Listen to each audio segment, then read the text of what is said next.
everyone, welcome to To Be Seen. I'm Brandon and this is Comic Conversation. I've had a bunch of time on my hands to do some reading since I'm in New York and I'm stuck at home. Very often what I'm reading is determined by what's trending, like the episode we shot on The Boys or The Witcher. Other times we'll cover highly anticipated new released comic books. But today I want to talk about something I've been enjoying on my own. And that's the Immortal Hulk, largely because it separates itself from the status quo of most superhero titles by being firmly placed in the horror genre. Written by Al Ewing, Immortal Hulk begins after Old Greenskin is seemingly killed by Hawkeye's specialty Gamma Arrow. But there's been rumors about Bruce Banner's return to the world of the living, and that scenario is what sets the tone for the entire series: death and resurrection. That may not seem special to you because superheroes, villains, and their background counterparts are seemingly killed off and brought back to life every other Wednesday. But this is different. Bruce Banner is absolutely killable, just like you or me and anybody else.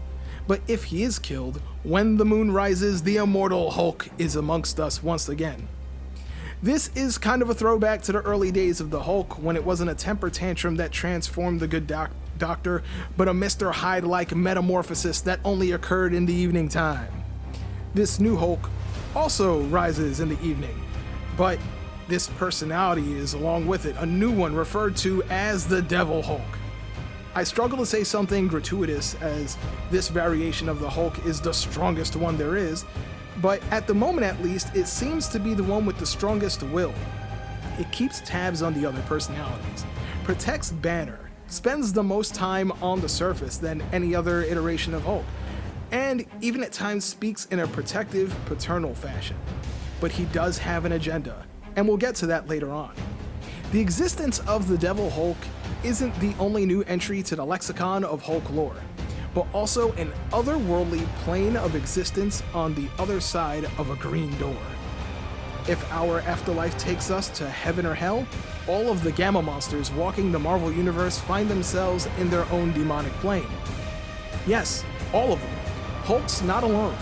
Hulk isn't really engaging in superheroic tales or crime fighting, but each issue feels like a monster fight, featuring the likes of Sasquatch, the Absorbing Man, Abomination, sometimes a ghastly Gamma monster that I've never seen before. But since we're talking about these monsters now, I need to talk about the art. Something very specific about the art. The interiors to this comic is full of body horror. Some Hulk fans may expect a bit of gore from him, especially if they enjoy his battles with Wolverine. But this is different. It's not the fighting necessarily that brings all of the gore. Hulk transformations are particularly horrendous. Hulk practically melts into his Banner form. Banner's flesh and bones shift like liquid as the Hulk mold takes shape. We have the team of penciler Joe Bennett, Rui Jose on ink, and Paul Mounts adding color, putting together this theater of the grotesque. It would be remiss of me not to mention the always fantastic Alex Ross for contributing to the macabre with his cover art, which lends itself to classic horror movie posters. The definition, the depth of the characters that we see on all of his covers remind me a little bit of the dimension and form and shape that we see characters take back in the days of Jack Kirby's drawings. I would say that if you were to come across an Immortal Hulk title on a newsstand or Barnes & Noble or wherever you get your comic book, wherever your local comic book store is, you might be willing to pick up an issue of the Immortal Hulk based on the cover art alone. The Hulk mythology always speaks from a place of duality.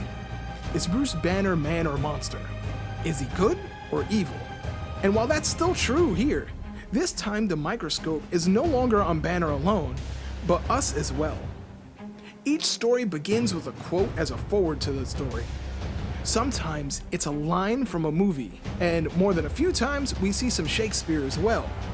But the very first quote from the very first issue is from Carl Gustav Jung's Psychology and Religion.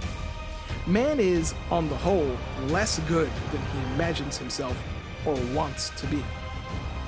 this might as well be the headline to Ewing's entire run so far. This Hulk, this Devil Hulk, has a purpose. And the purpose is to bring an end to the human world. What does that mean exactly? In exchange with sometimes friend, sometimes therapist, sometimes powerhouse teammate Doc Samson, Hulk says maybe it won't matter. The planet's already boiling to death. Wildfires, hurricanes, whole chunks of the food chain dying off. Each time you hear about it, it's worse. Less time, less hope, but the humans in charge pretend they don't even believe it. Because if they did, it means they'd been wrong. And humans are too weak to ever admit that. Too puny. You wonder why I'm angry? You want to know why I want to end the human world, Samson? Because if I do it, maybe some of them will live. This book is currently ongoing, and I'm enjoying this roller coaster of a story. It's yet to be hampered with the event tie-ins, and does a fantastic job of pulling from Hulk's rich history. I'm looking forward to seeing where it goes, but I also don't want to see it end anytime soon.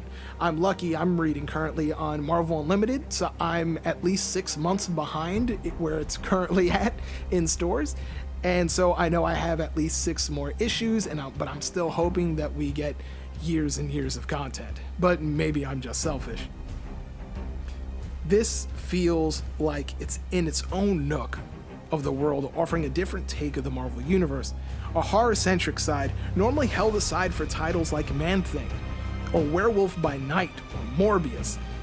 Hulk easily makes it into my recommended reading list for any fans of Hulk or the horror genre. And we're going to be sticking around with the Hulk for a little bit, so check into the next episode where we'll be looking back on one of his past storylines. But we're talking about Immortal Hulk now. What do you think about the Immortal Hulk? Do you think that this Devil Hulk is the strongest one there is, or is that a title really reserved for the big guy? Or maybe you prefer the Green Scar from Savage Hulk, or Professor Hulk? I don't know. You let me know. Let's keep this conversation going. Let me know what you think in the comments below. Like, share, and subscribe to To Be Seen so others can join in too. You can reach me directly on Instagram or Twitter at Lewis or Brandon, or you can hit us at Comic Convo on Twitter. That's COMICONVO. Until next time, this is Brandon Lou, TTFN. Ta-ta for now. Thanks for listening.